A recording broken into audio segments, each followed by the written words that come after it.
Oke, jadi aku bakal ngomongin alasanku kenapa aku bikin video ini. Karena setelah aku pacaran sama yang, ya pokoknya setelah aku pacaran itu tuh aku berpikir bahwa sebenarnya pacaran itu apa sih untungnya gitu buat aku gitu.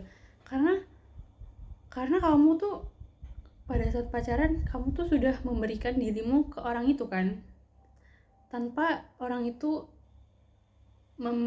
apa ya istilahnya, kayak memberi kamu mahar kayak gitu loh. Jadi kayak kamu yaudah rela disentuh, dipeluk, dipegang, dipanggil sayang, di apa sih, kayak di romantisin tuh apa ya, digoda apa sih, ya pokoknya digituin lah, tanpa ada ikatan yang resmi. Jadi gratis sih istilahnya sih gitu ya, maaf ya kalau salah boleh dikoreksi. Terus kayak aku mikir, lah apa bedanya dong sama temenan, kan cuma beda status doang. Kalau nikah kan dia resmi kan, kayak kalau pacaran tuh apa sih, aku tuh bertanya-tanya pada saat itu.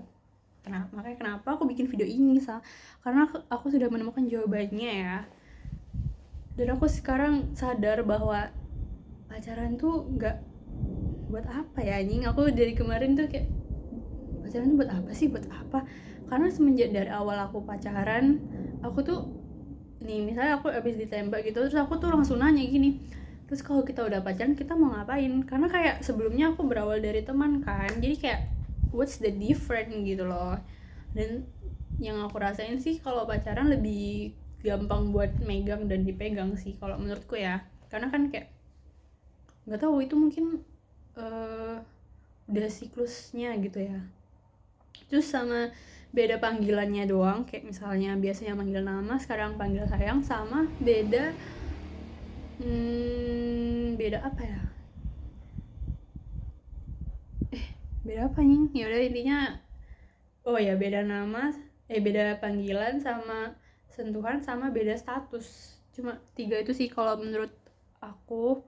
Karena nih misalnya kalian nyari, aku pernah denger gitu, kalian pacaran untuk apa? Biar ada yang nemenin bareng-bareng setiap hari, ada yang ngasih kabar, ada tempat cerita. Bukankah itu bisa didapat dari berteman? Oke, takut deh bahas kayak gini. Dan ya, terus kayak pengen ada yang ngertiin. Bukankah teman bisa mengerti satu sama lain juga? Bukankah ada orang tua di rumah yang selalu mengerti anaknya? Toh, kalau memang orang tua kalian tidak mengerti kalian, bukankah masih ada diri kalian sendiri yang bisa mengerti diri kalian sendiri gitu? Apakah kalian sekesepian itu? Takut banget deh. Udah, lanjut aja ya. Ini aku cuma mau mengungkapkan pendapatku dan apa yang ada di otakku selama ini, karena aku selalu bertanya-tanya tentang hal itu. Oke, aku berusaha untuk tidak bawa agama, oke? Tapi aku pasti nanti di akhir ada bawa agamanya. Oke, dan ya, aku kadang tuh suka mikir kayak pacaran tuh ya seru sih. Kalau menurutku pacaran tuh boleh, kayak bukan boleh ya, kayak ya kalau mungkin kalau dibilang seru-seru, tapi kayak nggak bertahan lama gitu loh kalau menurutku.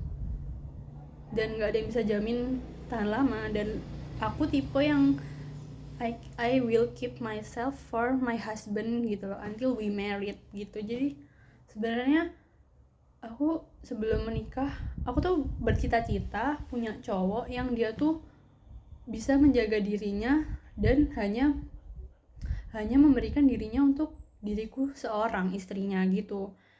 Makanya kenapa aku udah berhenti atau stop pacaran, karena masa kita berharap sepihak doang sedangkan kitanya nggak gituin cowok kita, kan nggak adil kan. Makanya kenapa aku tuh pengen jaga diriku, biar setidaknya nanti suamiku lah yang jadi cowok pertama yang bisa merasakan semua hal denganku gitu. Intinya gitu ya, agak gimana bahasanya. Ya intinya begitulah.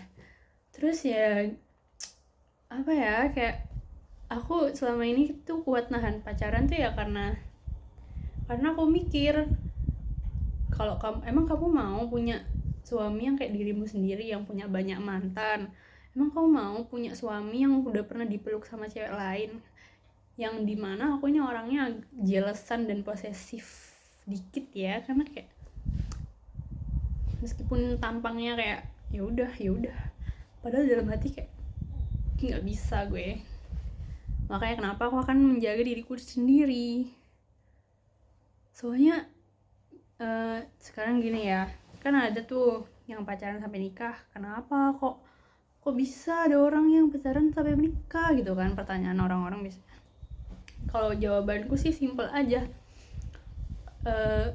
Kalau jawaban orang kan biasanya takdir tuh udah ditentuin gitu kan. Ya memang benar takdir tuh sudah ditentuin. Tapi kalau jawabanku itu, emang kamu mau ya dihalalin lewat jalur yang haram? Gitu sih. Tapi ini bawa agama sih jadinya. Cuma kayak karena kita hidup berlandaskan agama gitu loh. Kalau nggak mau diatur agama ya nggak usah beragama gitu intinya. Gitu sih.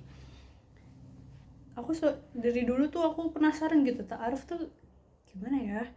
Kayaknya seru banget ta'aruf. Itu tuh sebelum Rey Bayang sama Dinda Hau, ta'aruf tuh aku udah kayak diajarin kan kayak ilmu-ilmu ta'aruf gitu dulu. Terus kayak sempat lewat YouTube dan aku kayak nonton film-film ta'aruf, tapi kayak film pendek yang dibikin orang-orang gitu, bukan production gitu. Terus kayak seru ya. Jadi kayak menikahnya tuh isinya tuh perkenalan, terus apa ya, kayak seru nggak sih, kayak blind date gitu jatuhnya. Cuma karena ini pernikahan dilandasi oleh agama, makanya aman-aman aja gitu loh, nggak yang kayak zong gitu.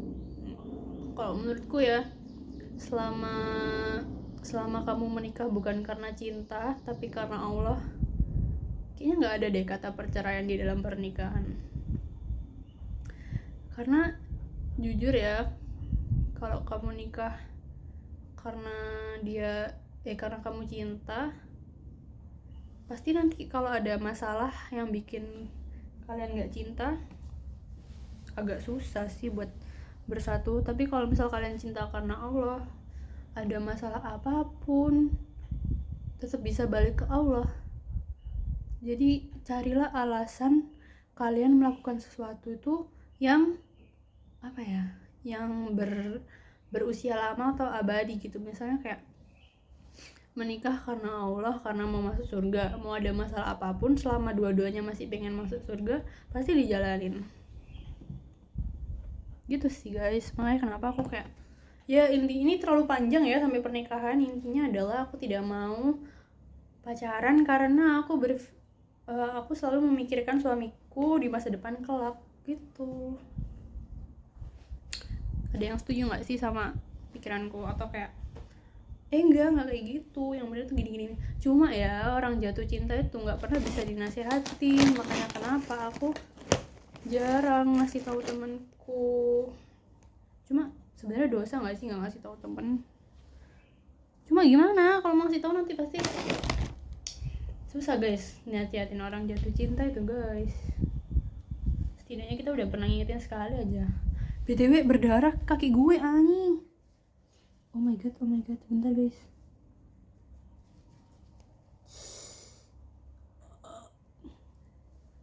Sumpah berdarah. Lebih tebel sih aslinya, cuma kayak masa gue liatin. Itu kayak spidol ya jatuhnya, tapi itu darah semua. Aduh. Oke, semoga tidak disensor. Udah sih. Setidaknya dengan adanya video ini, aku tidak termasuk golongan orang yang gagal, yang terhalang masuk surga karena aku tidak mengingatkan teman-temanku.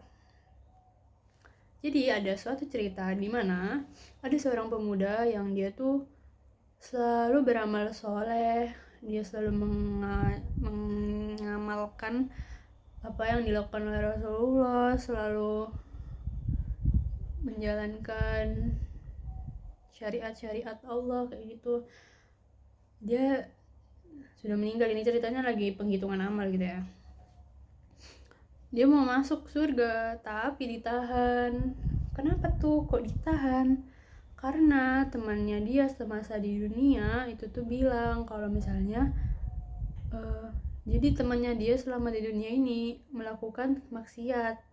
Terus dia bilang ngadu gitu ke Allah kalau misalnya temannya yang soleh ini tuh nggak pernah ngasih tahu dia kalau misalnya maksiat itu nggak baik, padahal ya emang nggak pernah gitu misalnya ngasih taunya.